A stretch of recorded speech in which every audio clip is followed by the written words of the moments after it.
Oke, kita mulai ya. Pernah nggak sih Anda sebagai orang tua bertanya-tanya, apa ya sebenarnya kunci yang bisa bantu anak-anak kita buat menghadapi dunia yang rumit ini? Nah, dalam bahasan kali ini kita akan bongkar satu skill inti yang seringnya nggak kelihatan, tapi dampaknya luar biasa besar buat masa depan mereka. Coba deh bayangin ini. Ada dua anak, dua-duanya ditawari kue. Syaratnya cuma satu, tunggu 5 menit. Anak yang satu bisa nunggu dengan sabar, yang satunya lagi langsung aja tuh comot kuenya. Apa sih yang bedain mereka? Ini bukan soal anak baik atau nakal ya. Jawabannya itu ada di sebuah kekuatan super dari dalam diri yang disebut para ahli sebagai regulasi diri. Dan inilah kunci yang kita bicarakan tadi. Jadi yuk kita bedah lebih dalam lagi. Apa sih sebenarnya kekuatan super yang satu ini? Gampangnya gini, regulasi diri itu kemampuan buat mengelola emosi, perilaku, dan pikiran biar bisa mencapai tujuan. Anggap aja ini kayak remote control internal di otak anak kita. Inilah yang bantu mereka buat neken tombol pause waktu mau ngamuk atau tombol play biar tetap fokus ngerjain tugas. Nah, yang menarik, remote control ini punya 3 bagian penting. Pertama, ada dimensi kognitif. Ini bagian otaknya buat mikir. Misalnya, kemampuan anak buat ingat instruksi, abis main beresin ya, atau tetap fokus walaupun lagi berisik. Terus, ada dimensi emosional. Ini bagian hatinya buat ngerasain. Gimana dia ngadepin rasa kecewa waktu kalah main, atau ngatur rasa senengnya yang meledak-ledak. Terakhir, ada dimensi perilaku, alias bagian actionnya. Kemampuan buat nahan diri nggak nyerobot antrian, atau ikutin aturan main yang udah disepakati bareng-bareng. Dan ini bukan cuma tren sesaat loh. Kalau Anda lihat grafiknya, para peneliti di seluruh dunia itu makin sadar betapa pentingnya regulasi diri. Jumlah penelitian ilmiah soal ini itu meroket. Ini artinya kita lagi ada di era baru pemahaman tentang cara terbaik bantu anak-anak kita tumbuh. Oke, kita semua setuju kan regulasi diri itu penting banget. Pertanyaannya sekarang, gimana cara kita sebagai orang tua menumbuhkannya? Nah, untuk itu kita perlu lihat dulu nih gimana pemahaman tentang pola asuh itu sendiri udah berkembang.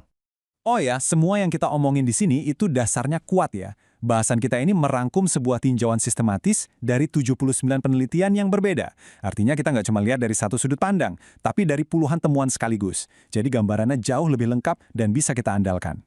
Dulu, kita seringnya ngomongin gaya pengasuhan klasik yang diukur dari dua hal, kontrol dan kehangatan. Anda mungkin pernah dengar kan istilah kayak authoritative, yang tegas tapi hangat, dan lawannya authoritarian, yang tegas tapi kaku dan dingin. Tapi sekarang, para peneliti lihatnya lebih dalam lagi. Pendekatan modern itu lebih fokus ke kesadaran orang tua, seberapa tanggap kita ke anak, dan gimana cara kita kasih tantangan yang pas buat mancing pertumbuhan mereka. Salah satu pendekatan modern yang lagi naik daun itu namanya mindful parenting. Ini intinya tentang kita nih para orang tua. Tentang gimana kita bisa hadir seutuhnya pas lagi sama anak, menerima perasaan mereka apa adanya tanpa ngejudge, dan merespon kebutuhan mereka dengan tenang, bukan cuma sekedar bereaksi karena emosi sesaat. Nah, ada lagi nih yang namanya activation parenting. Kalau yang tadi itu fokusnya ke dalam diri kita, yang ini fokusnya keluar. Tujuannya adalah secara aktif mendorong anak keluar sedikit dari zona nyamannya, buat menghadapi tantangan yang sesuai umurnya dan membangun kemandirian. Ini bukan soal ngelepasin gitu aja ya, tapi lebih ke ngasih dorongan lembut biar mereka bisa tumbuh. Ini nih yang membawa kita ke sebuah ide inti yang keren banget. Hubungan orang tua dan anak itu bukan jalan satu arah. Ini lebih mirip sebuah tarian. Inilah poin kuncinya. Seperti yang disimpulkan di sumber kita, hubungan antara pengasuhan dan regulasi diri bersifat dinamis dan dua arah. Artinya apa? Artinya, cara kita ngasuh memang membentuk anak. Tapi jangan lupa, reaksi anak juga membentuk cara kita ngasuh loh. Ini kayak lingkaran umpan balik yang nggak pernah berhenti. Nah, di sini kita bisa lihat gimana tarian itu terjadi. Bayangin ya, 1. Anda bikin aturan. Oke, waktu main gadgetnya habis ya. 2. Anak Anda bereaksi. Mungkin dengan marah sambil banting pintu. 3, nah ini kuncinya, reaksi anak itu ngaruh ke Anda. Anda mungkin jadi ikut marah atau malah jadi ngerasa bersalah. 4, berdasarkan reaksi anak dan perasaan Anda barusan, Anda menyesuaikan langkah selanjutnya. Mau tetap tegas sama aturan atau malah nyerah? Siklus ini sadar nggak sadar terjadi setiap hari di rumah kita. Dan dalam tarian ini, kedua penarinya punya peran unik yang sama-sama penting. Tinjauan penelitian ini menemukan kalau ibu dan ayah itu seringnya punya kontribusi yang beda, tapi saling melengkapi. Menurut studi-studi ini, kepekaan seorang ibu sering banget dikaitkan dengan perkembangan regulasi emosi anak, sementara peran ayah seringnya dikaitkan dengan disiplin dan cara anak berinteraksi di lingkungan sosial. Dua-duanya pilar yang nggak bisa digantikan. Oke, setelah paham semua ini, terus apa dong yang bisa kita lakukan? Yuk kita susun kotak peralatan atau toolkit pengasuhan modern kita. Ini dia mungkin pesan terpenting dari semuanya, berhenti mencari satu gaya pengasuhan yang sempurna. Itu nggak ada. Coba deh, pikirkan pengasuhan itu sebagai sebuah toolkit.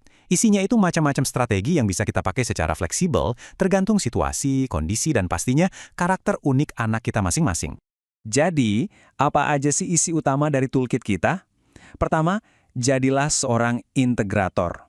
Ambil yang terbaik dari pola asuh klasik, kehangatan dan aturan yang jelas, lalu gabungkan dengan kesadaran diri dan dorongan untuk mandiri dari pendekatan modern. Kedua, jadilah seorang penari. Ingatkan lingkaran dua arah tadi, kita perlu peka membaca gerakan anak kita dan siap menyesuaikan langkah kita. Bukan soal kaku, tapi soal responsif. Dan terakhir, jadilah sebuah tim.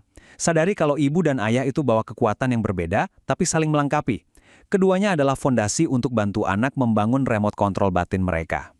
Nah, setelah semua obrolan kita, saya mau ninggalin Anda dengan satu pertanyaan buat direnungkan. Dari semua alat yang ada, entah itu menjadi lebih sadar, lebih berani mendorong anak, atau lebih luas dalam menari bersama mereka, kira-kira alat baru apa yang bisa Anda tambahkan ke kotak peralatan pengasuhan Anda mulai hari ini?